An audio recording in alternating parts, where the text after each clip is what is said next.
Hello Newcastle, how are you doing?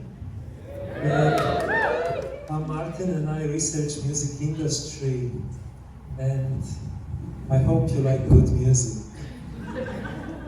But maybe you like terrible music with beautiful lyrics. Or maybe you like simplistic music with very profound lyrics. Whatever is the case, I'm not here to judge you. But I would love to highlight the art of collaboration in music. We've been made to believe a lot of the times that there is this lonesome genius behind the keyboard who works independently and composes great music, but that's not really how the industry works. The music industry is essentially built on collaboration, and musicians constantly feed off each other and they even steal from each other. You know, there's that saying, steal like an artist. And increasingly, over the last decade or so, we've seen emergence of some amazing tools for online music collaboration. And online music collaboration is exactly what my research is all about. So yes, collaboration where the most important tools that you need are a keyboard and a mouse. And if you're really serious about it, you might have a keyboard, a mouse, and maybe even a guitar. So when you do that type of work, when you collaborate online, you have a few benefits. You know, you don't have those awkward face-to-face meetings with band members you don't like. And you also don't need to ask your mom to drive your equipment to a rehearsal in the middle of winter in Gentabine. So quite a few benefits, but there are some risks as well. You know, you might need to battle internet lag and maybe even some online trolls who don't listen to your music, but they do have an opinion about your snare sound. And they would say your snare doesn't really sound great. And that can send you on a chase of the perfect snare drum sound, which Paul McCartney once found in the toilet. So, you know, it's moving past the toilet references. There's a lot of important things about online music collaboration. One of the key things is that it allows you to expand your creative networks beyond people that you might just know face to face. So all of a sudden, the world is your oyster, and you can work with people who have skill sets that you don't have. Maybe some bouzouki players from Poland or amazing guitar players from other countries. And you can steal from even more artists from around the world. But it has to be done right. So you have to understand a few things. And for example, you have to know that no matter how good the technology will get, we will always have some latency. And you know, if some crazy billionaires will escape Earth one day and want to collaborate on music between Earth and Mars and maybe even other planets, they will have even longer latency times. So we are limited by the speed of light, essentially. 300,000 kilometers per second. It's just manageable on Earth, but it can get harder for interstellar music collaboration. That's what happens, how slow it goes from Earth to Mercury. But let's say we stay on Earth for a while. We have to navigate a pretty busy landscape of collaborative tools.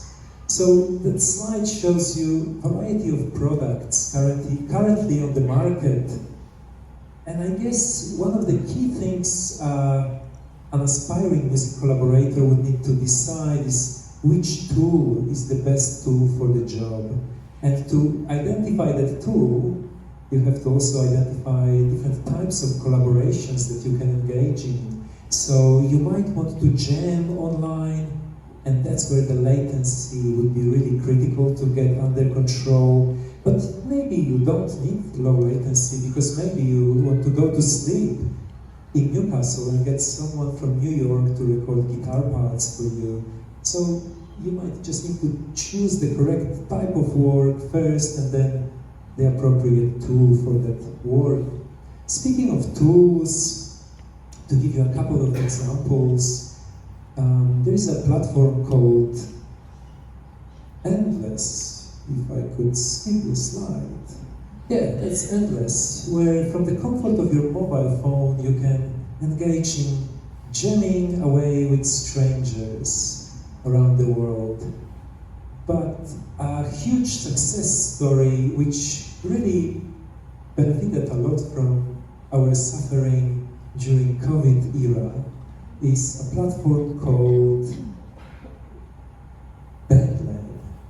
They loved COVID and they got so many customers who wanted to collaborate online throughout the pandemic. So in 2021, this platform reached 30 million users, and just last year, in 23, they doubled the number to 60 million users. And don't be fooled by those pretty lights, it's for adults as well.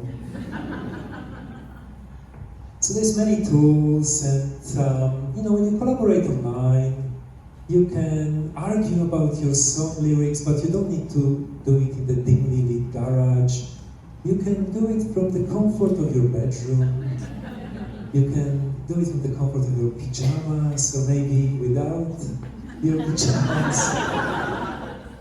No matter what you do, you will not have to fight with your band members hogging the last slice of pizza. But I did say pajamas for a reason, because we have a term for people who work from their bedrooms. They are bedroom producers.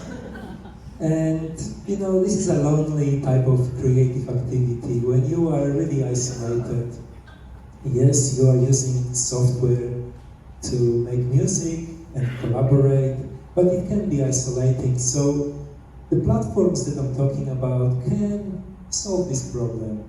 And all of a sudden, you have friends all over the world who want to make music with you. And there is a term about distributed expertise, where you have musicians who are like experts, and their expertise could be so beneficial to the community. So there is a huge learning potential.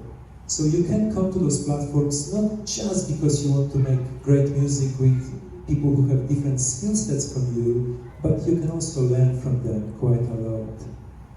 But there are risks. I've mentioned a few risks already, and that could be a bit of a minefield, of navigating ethical dilemmas, such as terms and conditions of those online platforms, or maybe some copyright issues, or maybe forgetting to switch off your microphone when you go to the toilet during an online session. Has it happened to you during COVID and Zoom? So those are difficult things to navigate. However, the unsung hero of our future online Beatles is the art of communication. So you have to be a good or excellent communicator in order to attract collaborators, in order to sustain collaboration and lead it to a successful conclusion. Without that, it's like wanting to start a band and not knowing how to play an instrument. And yes, Milli Vanilli and Bonnie M did this. They got Grammys and traveled around the world without knowing how to sing. But it doesn't mean that you should be trying to do that. You know, it's like having a great recipe and not telling the chef the ingredients. So yes, you could create something, but people wouldn't want to eat it or listen to this, very likely. And we are really striving to create this perfect communication, and if that happens, which it does happen quite often, you have this amazing situation where you have a room full of sound geeks who are connected online from all parts of the globe, and then they just spending a lot of time perfecting their sound and perfecting their snare drums. So, it's a bit of an endless quest, really, as evidenced by this historical photograph. So it's not new that people want their snares to sound great, and that can really happen. And if that happens, we can get the next Daft Punk making amazing music with the help of internationally crowdsourced collaborators, which is a beautiful experience. It's necessity is the mother of invention in the music industry, just like in many other industries. So, who knew that a dodgy internet connection and Google Drive folder could be the tools of the next musical revolution? It's a bit like Stone Age meets Silicon Valley, where you have, just a lot of jamming, and it's just all served in the sauce of perfectly synchronized beats, and every single snare drum is just perfect. So, my friends, as you embark on your collaborative journey, may your communication skills be really well developed, your crowdsourcing really well executed, your internet connection stable, and your latency manageable. So, thank you, and let's make some great music online.